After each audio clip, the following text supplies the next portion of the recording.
So this is Resident Evil Operation Raccoon City. We're going to jump into the beginning of the campaign here as the T-virus outbreak has started in Raccoon City. So you're going to see zombies and lickers, as well as some of the U.S. government, military, special forces showing up in Raccoon City to kind of figure out what's going on. Your job is to kill everybody and eliminate any evidence that the Umbrella Corporation was involved in this. So you play as one of the 6 members of the USS, the Umbrella Security Service. And Hunk, which is a fan favorite character, is sort of your leader, sort of commander, the proverbial badass. And so all the members of the USS are sort of proteges of Hunk, the original USS badass.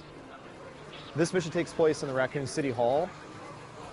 The sort of core concept of Operation Raccoon City was to take fully fledged TPS action gameplay and jam it into the Resident Evil universe. So, you know, Resident Evil is traditionally a sort of survival horror franchise, but one of the things that fans and press alike have been asking about for a lot of years now is fully fledged TPS gameplay in the Resident Evil universe, and so Operation Raccoon City sort of represents an answer to that. And there's a cover system, there are different military class types. It's 1 to 4 player co-op, so sort of tactical TPS gameplay. But it doesn't mean that we're abandoning survival horror altogether. You can see at the beginning of this level it's kind of moody, kind of dark. We're still going to try to scare you, still going to try to surprise you here and there.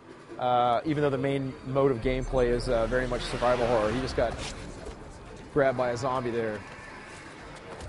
So we've got some quick kills, which you're seeing there, stomping zombies' heads. We also have, class-specific ability kills, a few different grenade types, frags, stun grenades, incendiary grenades, of course, exploding red barrels. We're playing as Vector, who's our recon class.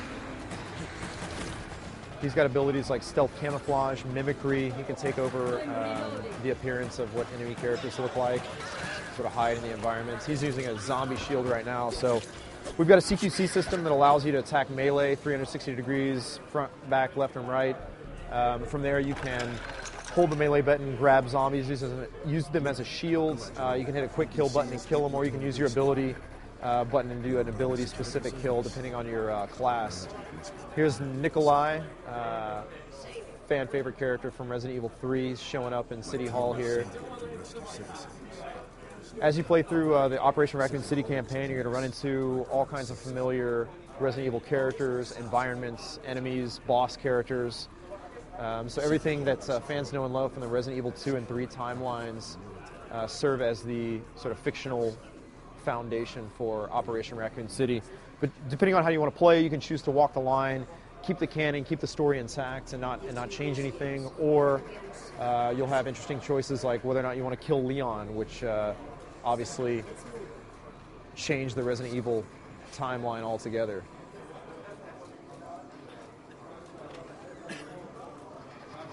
So here we go. Rolling up through the basements of City Hall here. Our mission is to find all the public records and documents about Umbrella, burn them, get rid of them.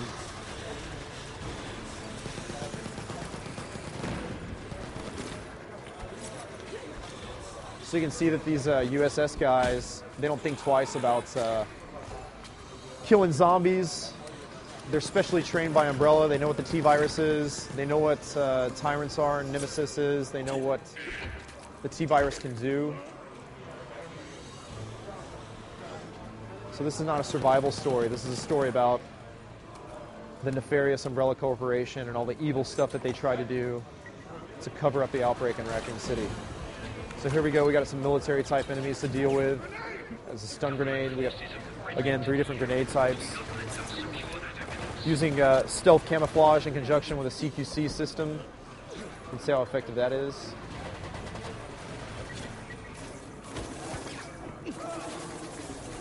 We've got 6 different soldier types. recon, medic, assault, demolition, field scientist, and surveillance. They all have their own sort of their own set of passive and active abilities that you'll be able to unlock and upgrade as you play through campaign and competitive multiplayer mode. And all that stuff carries over. So if you unlock something in campaign, you can use it in multiplayer and vice versa. Same thing with weapons. You'll unlock weapons per class. All stuff carries over into different difficulties as well. So if you play through and upgrade your guy, you can go back to the beginning of the game, put it on the hardest difficulty setting, and still have all your weapons and abilities available to you.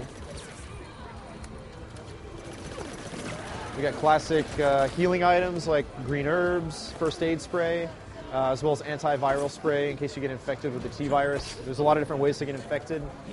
If you get bit by a zombie, you'll get infected, and strangled by a licker, you might get infected. There's also zombie dogs in the game, sort of Resident Evil throwback. And if they bite you or you get jumped by a zombie dog and you lose the grapple minigame, you stand a chance of T-virus infection. But if you get infected, it's not over. Your health gauge will turn blue and it'll start counting down. And during that time, you'll start turning into a zombie. Your screen will start to freak out a little bit, but you'll have a few advantages, like you'll only take damage to your head like a zombie, and you'll be completely immune to, and your body and your limbs will be completely immune to gunfire. But if your health gauge ticks all the way down, you'll turn into a zombie and turn on your teammates and attack them, and they can treat you just like a zombie, use you as a shield, shoot your arms off, etc. You can also be revived, so there's Vector using his ability kill, so now he's taken over the appearance of a U.S. Spec Ops soldier. If you get killed in combat, if you get knocked down, you can be revived by your teammates, and it's not game over until all of your teammates are dead. And if one of your teammates survives and hits the next checkpoint, everybody spawns and moves on.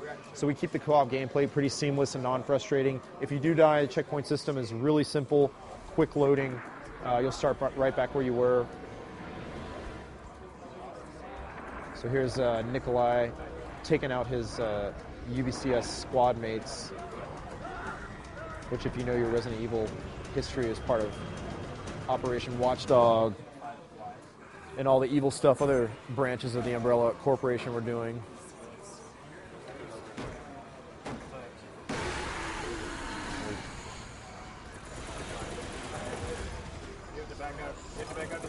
So you can see it's much less of a resource management game this time around and much more of a full-fledged action game. You can, of course, tear through zombies without thinking about it. This is an early level, so there are a lot of zombie enemies. But we start throwing lots of different combinations of military-type enemies, BOWs, as well as, battlefields littered with zombies at you. And you can use them, which you're seeing Vector do right here with a zombie shield, avoid them, attack them in interesting ways. And we call that our three-corner conflict system, so in campaign as well as multiplayer. So Resident Evil Operation Raccoon City is coming out early 2012 on PS3, 360, and PC.